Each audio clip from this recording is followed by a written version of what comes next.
গুণোত্তর ধারাটা হচ্ছে ধারা নিয়ে বেসিক্যালি খুব কম ক্লাস হয়, তো গুণোত্তর ধারাটা যেহেতু আমাদের জব পরীক্ষাগুলোতে আসে, সো এই জন্য হচ্ছে গুণোত্তর ধারা বেসিক কিছু নিয়ম আমাদেরকে জানতে হবে। এইগুলো জানলে হচ্ছে, আর এটা নবম দশম শ্রেণীর 13.2 চ্যাপ্টারের আলোকে করাবো। হ্যাঁ, 13.2 এর কিছু অঙ্ক করাবো আমি নবম দশম শ্রেণীর 13.2 9, 10 জেনারেল ম্যাথ থেকে। এটা নবম দশম শ্রেণীর 9, 10 জেনারেল ম্যাথ থেকে এই টপিকগুলো থাকবে। তো প্রশ্ন হচ্ছে যে নিয়ে আমরা গতকালকে কিন্তু কিছু এক্সাম্পল দিয়ে ধারাটা বোঝার চেষ্টা করতেছিলাম, তা আজকেও সেই ধারাবাহিকতায় কন্টিনিউ করব। বেসিক্যালি গতকালকের যে টার্ম ছিল সেটা ছিল আমরা সমান্তর ধারা নিয়ে আলোচনা করতেছিলাম, সমান্তর ধারা। হ্যাঁ, সমান্তর ধারা। আজকে হচ্ছে আমরা আলোচনা করব হচ্ছে গুণোত্তর ধারা। তো দুইটার মধ্যে পার্থক্যটা কি? গতকালকে বলছিলাম সমান্তর ধারা হচ্ছে দুইটা ধারার অন্তর, মানে দুইটা ধারার দ্বিতীয় পদ এবং প্রথম পদের পার্থক্যটা যদি সমান হয় তখন সেটা সমান্তর ধারা। লাইক আমরা একটা প্রশ্ন ছিল এরকম 2, 4, 6 ডট ডট ডট ডট। আপনি যদি খেয়াল করেন 4 এবং 2 এর পার্থক্য কত? 2। 6 এবং 4 এর পার্থক্য 2, মানে দুইটার পার্থক্যটা বিয়োগফল। অন্তর মানে কি? বিয়োগফল। অন্তর মানে বিয়োগ, যেটা আমরা আগে জানছিলাম। সো ওই হিসাবে হচ্ছে অন্তর মানে বিয়োগ ফলটা যেটা, সেটা সমান্তর ধারা ছিল। তো গুণোত্তর ধারাটা হচ্ছে যে দুইটার ভাগফল হইতে হবে সমান। বিষয়টা বুঝেন, পাশাপাশি দুইটা পদের ভাগফলটা হইতে হবে সমান। মানে গুণোত্তর ধারার ক্ষেত্রে পার্থক্যটা হচ্ছে এরকম যে ভাগফলটা আপনার সমান হইতে হবে, মানে দুই দিকের ভাগফল যদি আপনার সমান হয়। যেমন দেখেন সেম প্রশ্নটাই আমরা যদি লিখি 2, 4, 8 হবে, এখানে 6 হবে না। কেন 8 হবে? দেখেন দ্বিতীয় পদ ভাগ প্রথম পদ, মানে 4কে 2 দিয়ে ভাগ দিলে 2, তার মানে এখানে ভাগফল 2, ভাগফল। হ্যাঁ, এটা বিয়োগফল দেন। আবার 8কে 4 দিয়ে ভাগ দিলে কত? 2। খেয়াল করছেন, মানে এই 8কে যদি আপনি 4 দিয়ে ভাগ দেন ভাগফল 2, 4কে যদি 2 দিয়ে ভাগ দেন ভাগফল। সেম কোশ্চেনটা কিন্তু এখানে ছিল আপনার কত? দেখেন আপনি একটু ফলো করেন এটা, যে 2, 4 তারপর কত ছিল? 6 ছিল, মানে দুটো বিয়োগফলটা সমান ছিল। কীভাবে দেখেন, 4 থেকে 2 গেলে 2, আবার হচ্ছে 6 থেকে 4 গেলে 2। কিন্তু এই জায়গায় এসে কী হয়েছে দেখেন, এই জায়গায় এসে একটু ব্যতিক্রম হয়েছে। এই জায়গায় হচ্ছে আপনার 4কে আপনি 2 দিয়ে ভাগ দিলেন, ভাগ দেওয়ার পরে হচ্ছে 2, আবার হচ্ছে 8কে আপনি 4 দিয়ে ভাগ দিলেন, এটা হচ্ছে 2। অর্থাৎ এটাকে আপনি যদি সংজ্ঞা আকারে প্রকাশ করতে চান, তাহলে দুইটা ধারার কোনো ধারার পদ সময়ের, মানে পদ সময়ের মধ্যে যদি অনুপাত শূন্য না হয়, এবং সবসময় অনুপাতটা সমান থাকে, তখন সেটা কী হবে? গুণোত্তর ধারা হবে। কঠিন কথা চলে আসছে না? আচ্ছা, অনুপাত কী জিনিস? দেখেন আমি যখন আমি হচ্ছে 9, 10 এর জন্য প্রথম অধ্যায় মানে সংখ্যার একটা ক্লাস রেকর্ড করছি, এটা আমি সময়ের জন্য আপলোড দিতে পারতেছি না। ওই সংখ্যার ক্লাসটা দেখলে আপনি মোটামুটি ম্যাথে যত সংখ্যা আছে, মানে আমাদের ইউজেবল যতগুলো নাম্বার আছে সবগুলো সম্বন্ধে আপনার একটা প্রাইমারি ধারণা চলে আসবে। তারপর আমি এখন বলতেছি অনুপাতটা এক ধরনের ভাগ। হ্যাঁ, অনুপাতটাও এক ধরনের ভাগ। এখন আপনি বলতে পারেন কীভাবে ভাই অনুপাতটা এক ধরনের ভাগ? অনুপাতটা কীভাবে আপনার ফ্র্যাকশনের মধ্যে পড়ে? দেখেন, আপনি একটা সংখ্যা লিখলেন যে 4:2, অথবা আপনি 2:4 লেখেন, তাহলে জিনিসটা সুন্দর দেখা যায়। তাহলে দেখেন অনুপাতের প্রথমটা যায় উপরে, দ্বিতীয়টা যায় কোথায়? নিচে। তো কাটাকাটি করেন তাহলে হাফ, তাহলে এটাও কি এক ধরনের ভাগ হলো না? আপনি 1কে 2 দিয়ে ভাগ করলেন। তো এরকম করে দুইটা পদ, মানে দ্বিতীয় পদ এবং প্রথম পদের অনুপাতটা কখনো 0 হবে না, এবং হচ্ছে ভাগফলটা সমান হবে বা সর্বদা সমান থাকবে, যেটা অশূন্য, মানে শূন্য হবে না। হ্যাঁ, সর্বদা সমান থাকবে, অনুপাত পদের অনুপাতগুলো সর্বদা সমান থাকবে, তখন সেটা হবে আপনার গুণোত্তর ধারা। সহজ কথা হচ্ছে ভাই, আপনি দেখেন এটাকে আপনি যদি ভাঙান তাহলে আপনি ভেরি সিম্পলি পাচ্ছেন কি? দেখেন এখানে 2^1, এখানে হচ্ছে 2^2, এখানে হচ্ছে কি 2^3। দেখছেন, মানে গণিত হারে বৃদ্ধি পাচ্ছে, তখন এই ধারাটাকে আপনি কি বলবেন? গুণোত্তর ধারা বলবেন। আচ্ছা, এখন প্রশ্ন আসতে পারে এদের মধ্যখানে প্লাস চিহ্ন কেন? আমি কিন্তু গতকালকে বেসিক ক্লাসে, মানে গত পরশু ছিল বেসিক ক্লাসটা, পর্ব নাম্বার 1, ওইখানে কিন্তু আমি বলছি ধারা হইতে গেলে, অনুক্রম হইতে গেলে মধ্যখানে প্লাসটা জরুরি না, অনুক্রম হইতে গেলে মধ্যখানে কমা হইলেই সেটা অনুক্রম হবে, বাট একটা সিরিজ থাকতে হবে। বাট ধারা হইতে গেলে মধ্যখানে আপনার কী লাগবে? অবশ্যই প্লাস চিহ্ন লাগবে। দুইটা পদের মধ্যখানে প্লাস চিহ্ন লাগলে সেটা হবে কি? ধারা। এখন ধারাটা দুই রকম হয়, একটা হচ্ছে সমান্তর, একটা হচ্ছে গুণোত্তর। অ্যান্ড সমান্তর ধারাটা তো আমি দেখাইলাম। গুণোত্তর ধারাটা দেখেন, এই প্রথমটা পাওয়ার 1 ছিল, প্রথমটা পাওয়ার 2, অর্থাৎ বেস নাম্বারের পরে পাওয়ারটা যদি ধীরে ধীরে বাড়তে থাকে, সেটাকে আপনি গুণোত্তর ধারা ধরতে পারেন। ঠিক আছে, তো এই বেসিক কথাটা হচ্ছে গুণোত্তর ধারার বেসিক কথাটা। এই গুণোত্তর ধারাটা কি বুঝতে পারছেন? বুঝতে পারলে হচ্ছে ইয়েস লিখে কমেন্ট করেন, একটু কমেন্ট। দেখেন, এইটা হচ্ছে গুণোত্তর ধারা প্রথম সূত্র, ARn-1। এখন আর মানটা আপনি কীভাবে বের করবেন? আরও দুইটা সূত্র আছে, লিখতেছি। তার আগে এগুলো কীভাবে বের করবেন একটু দেখি। মনে করেন যে ওই ধারাটাই, যেই ধারাটা আমি আপনাকে বললাম 2, 4, 8, তাহলে এইটা একটা ধারা। এবং খেয়াল করেন ধারার প্রথম পদ হচ্ছে এটা হচ্ছে আপনার ফার্স্ট পদ, এটা হচ্ছে আপনার সেকেন্ড, এটা হচ্ছে আপনার থার্ড, মানে পদগুলো দিয়েই তো ধারা হয়েছে না। এখন ধারাটির প্রথম পদ A, তার মানে এই ধারার ক্ষেত্রে A সমান আপনি কত লিখবেন? এটা সমান আপনি 2 লিখবেন। আর 8টা আপনি কি করবেন, দ্বিতীয় পদ ভাগ প্রথম পদ, তো দ্বিতীয় পদ 4 ভাগ প্রথম পদ 2, তার মানে 2। দ্যাট মিনস এই আর ইকুয়াল আপনার কাছে কত আছে, 2 আছে। বুঝতে পারছেন বিষয়টা? কারণ আপনি যদি বলেন যে না ভাই আমি দ্বিতীয় পদ নিব না, আমি তৃতীয় পদ নিব, নেন তৃতীয় পদ ভাগ দ্বিতীয় পদ, তাইলেও 2 আসবে। অর্থাৎ প্রত্যেক ক্ষেত্রে কিন্তু অনুপাতটা সমান আসবে। ওকে, এখন প্রশ্ন হচ্ছে আপনি একটু ভালো করে খেয়াল করেন, এখানে আর এর মানটা কি 1-এর চাইতে বেশি হয়েছে না? আর এর মানটা কি 1-এর চাইতে বড় হয়েছে না ছোট হয়েছে? অবভিয়াসলি বড় হয়েছে। তাহলে আর এর মানটা যদি 1-এর চাইতে বড় হয়, তাহলে সমষ্টি বের করার জন্য কালকে কিন্তু আমরা nতম পদের সমষ্টি কিন্তু সমান্তর ধারার ক্ষেত্রে লিখছি n/2 × twice plus n-1 × d, কিন্তু আমরা এখানে সমষ্টির জন্য যেটা লিখবো সেটা হচ্ছে যে দেখ চলতেছে, হ্যাঁ আপনার সাথে থাকেন। তাহলে সমষ্টি লেখার জন্য আমাকে যেটা করতে হবে, সমষ্টি s ইকুয়াল, দেখেন a ইন্টু এই কথাটা হচ্ছে ইম্পর্টেন্ট, এই কথাটা আপনাকে একটু ঠান্ডা মাথায় বুঝতে হবে। এটা যদি বুঝতে পারেন তাহলে আপনি মানে এই অধ্যায়ের অনেকটুকু বুঝতে যাবেন। r⁻n-1 ইন্টু r-1, এই জায়গাটাতে একটু দেখেন ভালো করে, এখানে একটা বড় ধরনের শর্ত আছে, r⁻n-1 r-1। এখন এখানে যখন r⁻n-1 দিলাম, তখন এখানে শর্তটা হচ্ছে যে এখানে r এর মানটা, মানে আমার এই ফর্মুলা অনুযায়ী r এর মানটা মিনিমাম, যখন এখানে আপনি লিখবেন যখন আর এর মানটা মিনিমাম 1-এর চাইতে বড় হবে। অর্থাৎ দেখেন আর এর মানটা 2 হয়েছে, তার মানে 1-এর চাইতে বড় হয়েছে না? আবার 0 থেকে মাইনাস হলে কিন্তু সেগুলো কিন্তু আপনার আবার অন্যদিকে যাবে, তো আমি সেটা আলোচনা করতেছি। এখানে আর এর মানটা কত, 2, যেটা মিনিমাম 1-এর চাইতে কী হয়েছে, বড় হয়েছে। যখন 1-এর চাইতে বড় হবে তখন r⁻n-1 লিখবেন। ঠিক আছে, এখন আপনি বলতে পারেন যদি ভাই, আপনি প্রশ্ন করতে পারেন যদি ভাই এটা যদি -2 হইতো, তো মনে করেন যে সাপোজ এই মানটা হচ্ছে কত, -2, তো -2 হলে আপনার সমষ্টি কী হতো, তো আপনি এখানে অর দিয়ে লিখেন, অর সমষ্টি a ইন্টু 1 - r⁻n 1 - r, যখন r ইজ লেস দেন 1, যখন আর কি হবে 1 থেকে ছোট হবে। এই কথাটা হচ্ছে কি জানেন, মানে আপনার আর এর মান যখন 1 থেকে ছোট হবে, দেখেন যখন আর বড় তখন আর সামনে, যখন 1 বড় তখন 1 সামনে, অর্থাৎ যে বড় থাকবে সে থাকবে সামনে, আর যে ছোট থাকবে সে থাকবে পিছনে। কোথায়, সমষ্টি নির্ণয় করতে গেলে। ঠিক আছে, আর আর এর মান -2 মানে মিনিমাম 1-এর চাইতে ছোট, -1 1-এর চাইতে ছোট, তাই না? তো দ্যাটস ওয়াই ওই সূত্রটা ফুলফিল তখনই করবে যখন এখানে আর এর মানটা 1-এর চাইতে ছোট হবে। 1-এর চাইতে ছোট হলে 1 - r হবে, আর আর এর মানটা যদি বড় হয়, যেমন এই অঙ্কে আর এর মানটা 2 ছিল, সেজন্য আর এর মানটা বড় হয়েছে। আচ্ছা, এই জায়গাটা একটু স্ক্রিনশট দিয়ে নেন, দেওয়ার পরে একটু কমেন্টে জানান যে এইটা হচ্ছে আপনার ফর্মুলা, এইটার উপর বেসিস করে হচ্ছে আমরা এই গুণোত্তর ধারার অঙ্কগুলো করব। শর্টকাটে অঙ্কটা খুবই ইম্পর্টেন্ট। মনে করেন যে এটা একটা ধারা আমি আপনাকে দিলাম, সোর্স দেখেন এটা হচ্ছে প্রথম, এটা হচ্ছে দ্বিতীয়, এটা হচ্ছে তৃতীয়, এটা হচ্ছে চতুর্থ, এরকম করে করে এখানে কত নাম্বার পড়তে হবে আপনার 128, সেটা আপনাকে বের করতে হবে। তো দেখেন আমরা অ্যাজ ইউজুয়াল বুঝতে পারছি এটা সমান্তর ধারা না। আচ্ছা, একটা কথা বলি, পরীক্ষার হলে কিন্তু আপনাকে সমান্তর ধারা গুণোত্তর ধারা বলে দিবে না। তা আপনি সমান্তর ধারা গুণোত্তর ধারা বুঝবেন কীভাবে? দেখেন আপনি প্রথমে হচ্ছে দ্বিতীয় পদ থেকে প্রথম পদ বিয়োগ দিবেন, দ্বিতীয় পদ থেকে প্রথম পদ বিয়োগ দিলে কত, 6, এবার তৃতীয় পদ থেকে দ্বিতীয় পদ বিয়োগ দিবেন, 8 থেকে 4 গেলে কত, 4, তাই সরি প্রথমটা হচ্ছে 2, খেয়াল করেন 8 থেকে 4 গেলে 2, পরেরটা হচ্ছে কত, 4, এর পরেরটা হচ্ছে কত, 8, অর্থাৎ গাণিতিক হারে বৃদ্ধি পাচ্ছে। তখন আপনি বুঝতে পারবেন যে এটা হচ্ছে গুণোত্তর ধারা। কারণ সমান্তর ধারা হলে সব জায়গায় আপনার 2 2 2 হইতো, কিন্তু পার্থক্যটা সমান নাই, মানে এটা গুণোত্তর ধারা। তো যখন পার্থক্য সমান নাই গুণোত্তর দ্বারা, তখন আপনি কি করবেন, ওই আমাদের ফর্মুলায় চলে যাবেন। তো ফর্মুলায় বলছে কি, কততম পদ, তার মানে nতম পদটা আপনাকে বের করতে হবে অঙ্কটা। দেখেন কততম, দেখেন পদগুলোর সমষ্টি যদি বলতো তাহলে আপনি যোগ করতেন, কিন্তু এখানে বলছে কততম পদ, তাহলে আমাদের 3 নাম্বার লাইনে যে সূত্রটা ছিল সেই সূত্রটা আমরা এখানে অ্যাপ্লাই করবো। ঠিক আছে, মানে আমাদের প্রথম ফর্মুলাটা আমরা অ্যাপ্লাই করবো, ফেজ নাম্বার। তো দেখেন ধারাটি ধরি, ধারাটির প্রথম পদ, এটা প্রাইমারিতে গতবার আসছিল, তো ইম্পর্টেন্ট আছে। হ্যাঁ, তো এই ধারাটির প্রথম পদ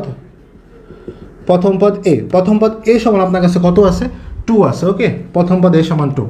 এবার দেখেন সাধারণ অনুপাত লিখবো, এখানে কিন্তু গতকালকের মতো সাধারণ অন্তর লিখবো না, সাধারণ অনুপাত লিখবো। গতকালকে ছিল অন্তর, আজকে হচ্ছে অনুপাত। সাধারণ অনুপাত কত, দ্বিতীয় পদ ভাগ প্রথম পদ, 4/2, তাহলে 4/2 মানে কত, 2, তার মানে সাধারণ অনুপাত আমি ডাইরেক্ট 2 লিখতে পারি। আমি বুঝার খাতিরে দিলাম দ্বিতীয় ভাগ প্রথম পদ, তাই 2 লেখা যায়। ওকে, আর আপনি কিন্তু আবার খেয়াল করতে পারেন 8কে 4 দিয়ে ভাগ দিলে কিন্তু 2ই হবে। হ্যাঁ, আপনি যতই ভাগ দেন না কেন ভাগফল কিন্তু আপনার 2 আসতেছে। ওকে, তো আপনাকে 2 খেয়াল করতে হবে। ধারাটির সাধারণ অনুপাত যত পাইছি, তাহলে আমাকে nতম পদ কি, এখানে কিন্তু শেষ পদ কত দেওয়া আছে, তাহলে শেষ পদটা আগে লিখি। তাহলে শেষ পদ দেওয়া আছে আপনার কত, শেষ পদ দেওয়া আছে 128। যেটা আপনার nতম পদ ধরবো। তাহলে প্রশ্ন মতে আমরা কি জানি, nতম পদ সমান কত, nতম পদ সমান কত, 128। ওকে, এটা ভেরি সিম্পল। nতম পদ আপনাকে বের করতে হচ্ছে, যেহেতু nতম পদ মানে 128। ওকে, থ্যাংক ইউ। আচ্ছা, nতম পদের সূত্রটা আমরা কি শিখছি মনে আছে, একটু আগে শিখছি, ARn-1 ইকুয়াল কত, 128। ওকে, আমি রাফটা এদিকে করি, বাকিটা এদিকে করি। এখন দেখেন এর মানটা কত পাইছি আমরা, এর মান পাইছি আমরা কত, 2, ঠিক আছে। আর আর এর মানটা আমরা কত পাইছি, আর এর মানটা আমরা পাইছি কত, 2।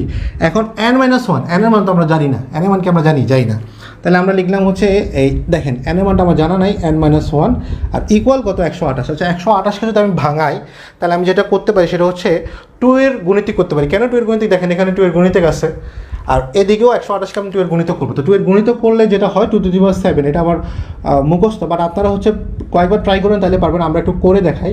128কে 2 দিয়ে দিলে হচ্ছে 6 দুগুণে 12, 64, তারপর 2 দিয়ে দিলে হচ্ছে কত আপনার 32, 2 দিলে হচ্ছে 16, আর 2 দিয়ে দিলে হচ্ছে 8, আবার 2 দিলে হচ্ছে 4, আবার 2, খেয়াল করেন, 1টা 2টা 3টা 4টা 5টা 6টা 7টা, তার মানে 2^7, 7, ঠিক আছে। এখন আপনি খেয়াল করেন, এটা হচ্ছে লগের নিয়মে যাচ্ছি। আচ্ছা, লগ সূচকের জন্য এই আমি ইউটিউব চ্যানেলে আমার হচ্ছে 0 থেকে মানে অ্যাডভান্স পর্যন্ত, 0 থেকে জব প্রস্তুতি, ওইখানে একটা প্লে লিস্ট আছে, ওইখানে সূচক লগের আমার 4টা ক্লাস আছে। ক্লাসগুলো দেখলে সূচক লগ থেকে এক মার্কও মিস হবে না। অবশ্যই একটা ক্লাস হচ্ছে আপনার 10 থেকে 15 মিনিট, মানে 4টা ক্লাস আপনার সব মিলে হচ্ছে 1.5 ঘন্টা যাবে। ওইখান থেকে আপনি বললে নির্ঘাত 1-2 পেয়ে যাবেন। তো ক্লাসটা একবার দেখে আসবেন, রিকোয়েস্ট করতেছি যে চ্যানেলে গেলে ক্লাসগুলো পাবেন, এটা আলাদা প্লে লিস্ট করা আছে, আমি রেকর্ড করে ক্লাসগুলো দিয়েছিলাম, লাইভ ক্লাস না। সো দেখেন, লগের ক্ষেত্রে কী করবেন, এখানে 2 এর পাওয়ার কত আছে, 1 আছে না, তাইলে 1, আচ্ছা দেখেন প্লাস অ্যান্ড আবার মাইনাস কত, 1 ইকুয়াল কত, 2^7, ঠিক আছে। এটা আমরা 1 লিখি, যেহেতু আমাকে এখানে আসলে বাংলায় লিখতে হচ্ছে।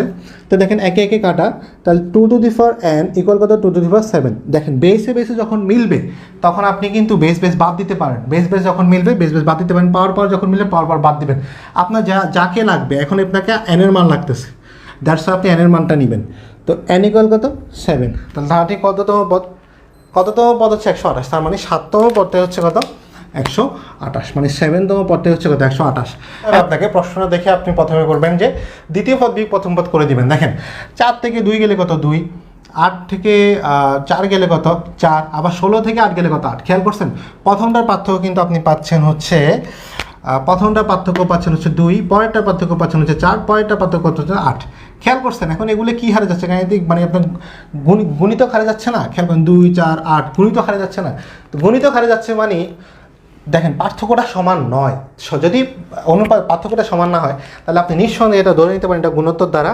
তো গুণোত্তর দ্বারা মানে আপনার জন্য হচ্ছে একটু প্যাচ রেডি হয়েছে, যে অঙ্কটাতে গুণোত্তর দ্বারা মানে একটু প্যাচ রেডি হয়ে গেছে।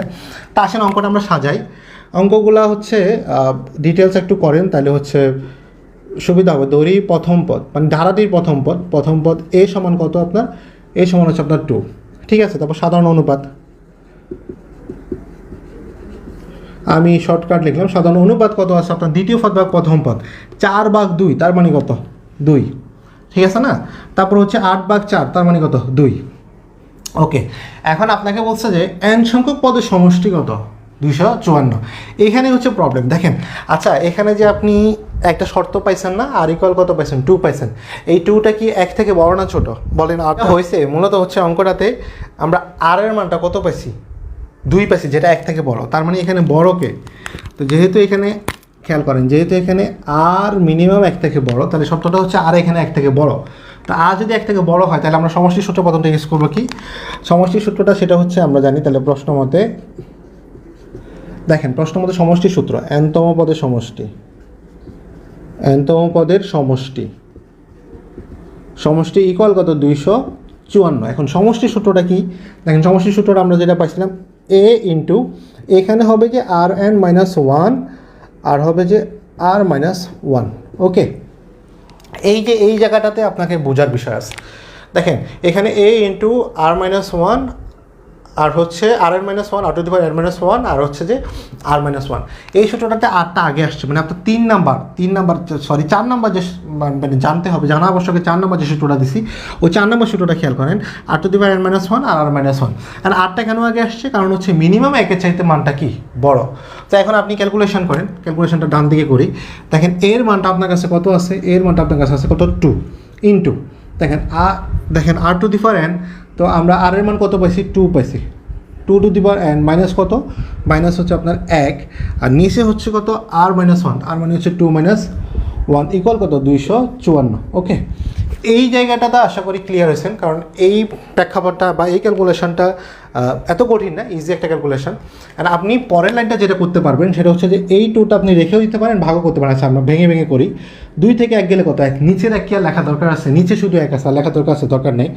তাহলে 2 two the power n minus 1 equal কত 254। ভেঙে করতেছি, পরীক্ষার অঙ্কগুলো ইজিলি করতে পারবেন, আমি দেখাই দিব কেমন, আপনি খুব দ্রুত করবেন। এই 2টাই গুণ সম্পর্কে আছে না, দুইটা সংখ্যার মধ্যে গুণ, তাহলে ওইখানে গেলে কি হবে, গুণ যদি সমান সমানের পাশে যায় তাহলে কি হয়, ভাগ হয়। ওকে, তাহলে two the power n minus 1, তাহলে 254 ভাগ কত 2, 254কে 2 দিয়ে ভাগ দিলে কত হয় 127 হলে তো এখানে একটা লাইন করাই যায়। 127। ওকে, এই প্লাস 1টা এদিকে আনলে কী হবে, 128 হয়ে যায়। Two two the power n সমান হচ্ছে 128। এখন এই যে 128 লিখছেন, এই 128কে কিন্তু আপনি 128 রেখে দিতে পারবেন না, কারণ হচ্ছে এখানে দেখেন two two the power n আছে আর এখানে আছে কত 128। অ্যান্ড এই 128কে এমন একটা মানে আপনি সূচকে পরিণত করবেন যেখানে two two the power n মানে টু টু দি পাওয়ার কিছু একটা হয়।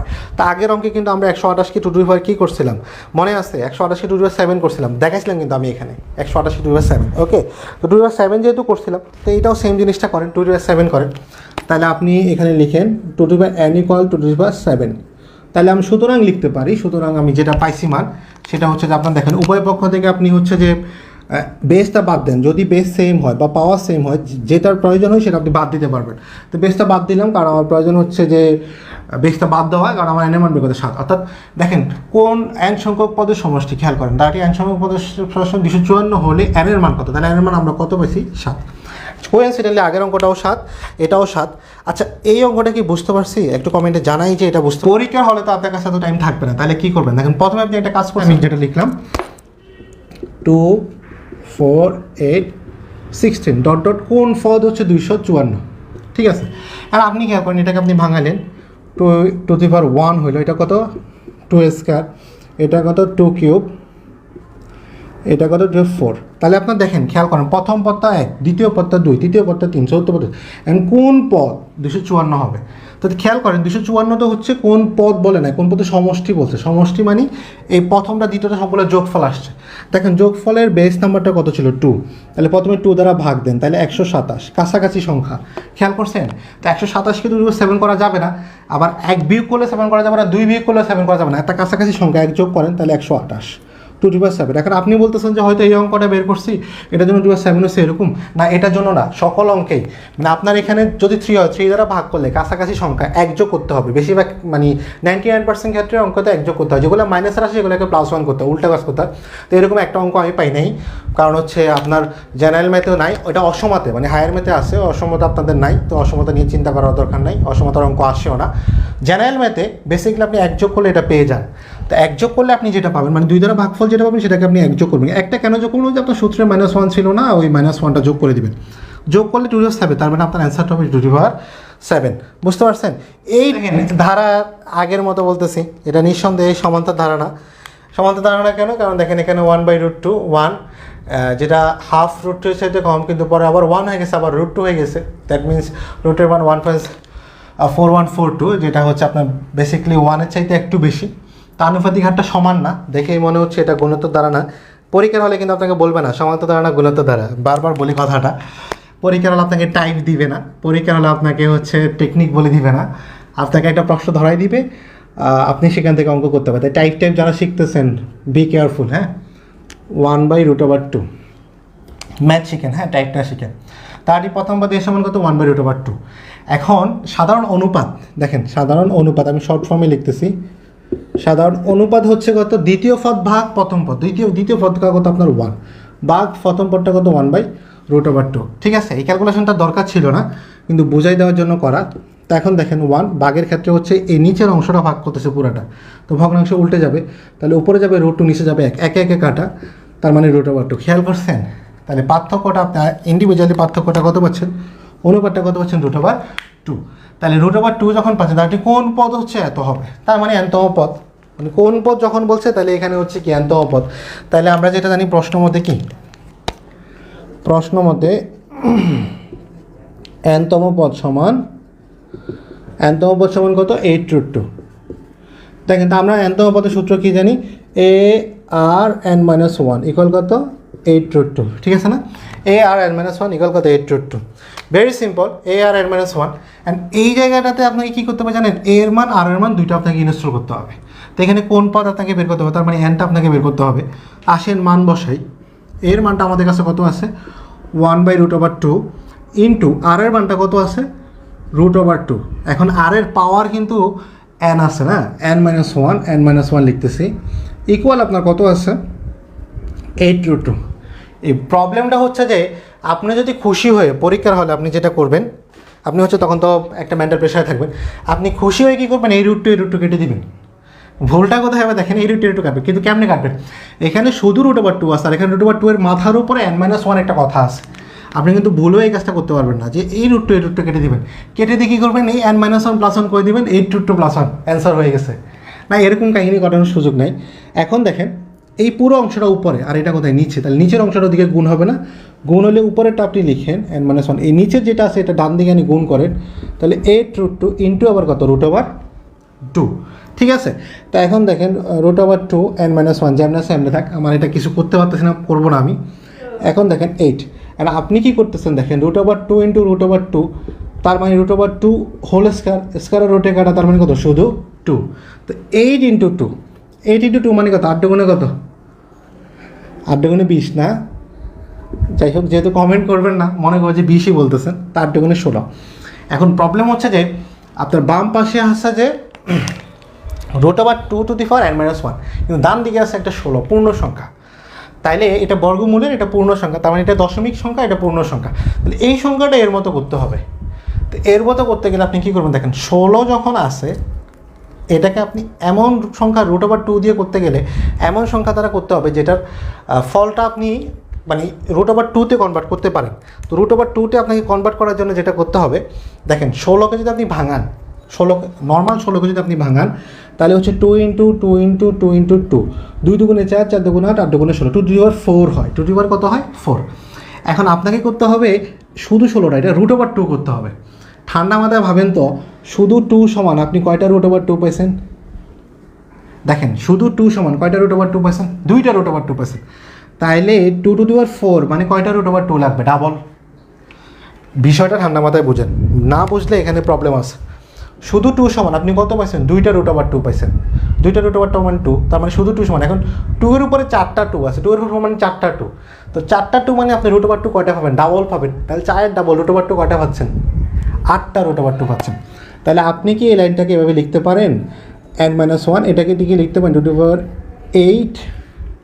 কেন 8 লিখছি বুঝছেন, কারণ 16কে আপনি লিখতে পারেন 2^4, একটা 2 সমান 2টা √2, তাহলে এরকম 4টা 2 সমান 8টা √2 হবে, ডাবল। তাহলে উভয় পক্ষে দেখেন বেস মিলে গেছে, বেস মিলছে, তার মানে আপনি আপনার প্রয়োজন হয় বেস বাদ দিবেন, নাহলে পাওয়ার বাদ দিবেন। তো এখানে আপনার প্রয়োজন হচ্ছে n এর মান, তার মানে আপনি বেস বাদ দিচ্ছেন, তাহলে n-1 ইকুয়াল কত, 8, আর -1 দিয়ে গেলে কি প্লাস, 8 + 1, সুতরাং n ইকুয়াল কত, 9। তো বলছে ধারাটির কোন পদ, তার মানে নবম পদ হবে কত, 8√2। ওকে, দেখেন এই প্রশ্নটা 35 পিসেজ আসছিল, এরকম একটা হচ্ছে একটা গুণোত্তর দ্বারা অনুক্রম। আচ্ছা, অনুক্রমটা কী জিনিস, এটা কিন্তু আমি প্রথম ক্লাসে বলছি। ওকে, যারা প্রথম ক্লাস দেখছেন তারা হচ্ছে অনুক্রমটা, ইকবাল হোসেন রাজু ভাই বলতেছেন shortcut technique. Thank you Raju ভাই, আসলে শর্টকাট টেকনিকই বলছি। আচ্ছা, একটি গুণোত্তর দ্বারা অনুক্রম জিনিসটাকে আমি এখন আর বলবো না, প্রথম ক্লাসে অনেক চিল্লেছে এটা নিয়ে। এর দ্বিতীয় পদটি হলো 148। আচ্ছা, দ্বিতীয় পদ দেখেন, এখন এখানে ধারাটির প্রথম পদে সাধারণ অনুপাত আর, এটা তো কমন জিনিস তাই না। তো এটা এতক্ষণ বুঝাইছি, এখন আর জাস্ট লিখবো, আর এত কিছু লিখবো না, যে ধরি এটা একটু শর্টকাট করবো। হ্যাঁ, প্রথম পদ এ, আর অনুপাতটা কি, অনুপাত লিখি, অনুপাতটা হচ্ছে আর, এটা আমরা জানি, এটা মুখস্থ বিদ্যা। হ্যাঁ, পদ নম্বরটা এ, সাধারণ অনুপাতটা হচ্ছে কি আর। এই দুটো জিনিসটা আমাদের ফিক্সড। এখন বলছে দ্বিতীয় পদ, তাহলে দ্বিতীয় পদ nতম পদ যে আমরা লিখতাম হচ্ছে যে a r n minus one into a r to the power n minus one, এটা লিখতাম। এখন টু দি পাওয়ার আর তো লিখবো না, দ্বিতীয় পদ মানে n এর মান কত 2। ওকে, তো 2 বিয়োগ 1 তার মানে হচ্ছে মাইনাস কত 48। এটা হচ্ছে শর্ত মত, এটা হচ্ছে আপনার শর্ত মতে, ঠিক আছে। তো 2 থেকে 1 গেলে কত, 2 থেকে 1 গেলে কত 1। তো সুতরাং আপনি দেখতেই পারেন এ আর উপরে 1 লেখার দরকার আছে কি মাইনাস 48, এটাকে 1 নং দেন, 1 নং সমীকরণ দেন, আপনার 1 নং সমীকরণ ডট ডট ডি 1 নং সমীকরণ দেন। আর আরেকটা শর্ত দিছে, এবং পঞ্চম পদটি হচ্ছে কত 3/4, তাহলে পঞ্চম পদ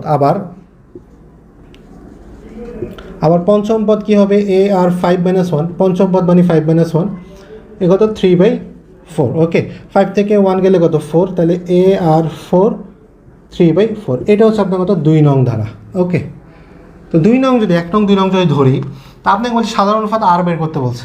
তা আপনি এটা যেটা করবেন সেটা হচ্ছে যে যখন আপনাকে এরকম দুইটা পদ পাবেন তখন আপনি কী করবেন, মানে বড় পদটা থেকে ছোটো পদটা ভাগ করে দিবেন। তাহলে বড় পদ ভাগ প্রথম পদ, তার মানে আমি লিখতে পারি 2 নং ভাগ 1 নং, মানে 2 নং সমীকরণকে আপনি 1 নং সমীকরণ দ্বারা ভাগ করতেছেন। তো 2 নং সমীকরণটা হচ্ছে আপনার কত এ আর টু দি পাওয়ার 4, আর 1 নং সমীকরণটা হচ্ছে কত এ আর। 2 নং সমীকরণের বাম দিকে ছিল এ আর টু দি পাওয়ার 4, 1 নং ছিল এ আর।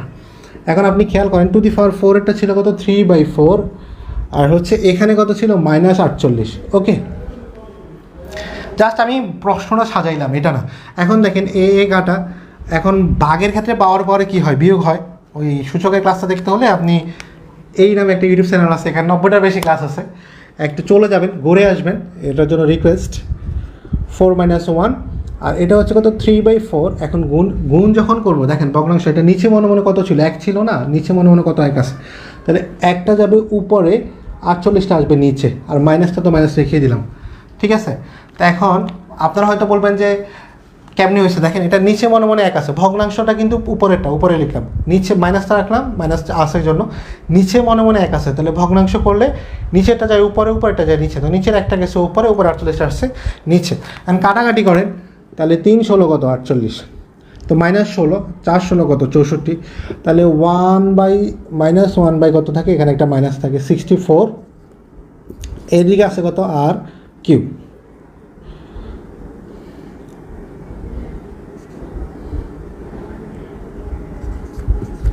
আর কিউব। ওকে, অ্যান্ড আপনি এই জায়গাটাকেও আপনি কিউব করতে পারেন। কিউব কেমনে করতে পারেন দেখেন, আর কিউব আছে, এই জায়গাটাকে আপনি করতে পারেন হচ্ছে 1/4 কিউব। 4 কিউব মানে কত, 4কে 3 বার গুণ করলে 64 হয়। এটা একটু বড় করে লিখি, তাহলে দেখেন 4×4 = 16, 64। তাহলে এটাকে আপনি 1/r কিউবকে আপনি ব্র্যাকেটের ভিতরে ঢুকাই হোল টু দি পাওয়ার 3 করতে পারেন না, কারণ 1 এর উপর কিউব করলে 1ই হবে, 1 এর উপর 1 কোটি দিলে 1ই হয়, আর 4 এর উপর কিউব মানে 64। তো উভয় পক্ষ থেকে এতক্ষণ আমরা বাদ দিয়েছিলাম বেস, কারণ আমাদের বেস দরকার ছিল না, পাওয়ার দরকার ছিল। এখন আমাদের পাওয়ারটা মিলে গেছে, এখন আমাদের বেসটা দরকার, তাহলে পাওয়ারটা বাদ দিয়ে দেবো। তাহলে বাকি আছে আর ইকুয়াল কত -1/4, তাহলে ধারাটির অনুপাত কত -1/4। এটা হচ্ছে আপনার অ্যান্সার। তো আজকের জন্য আল্লাহ হাফেজ, আসসালামু আলাইকুম।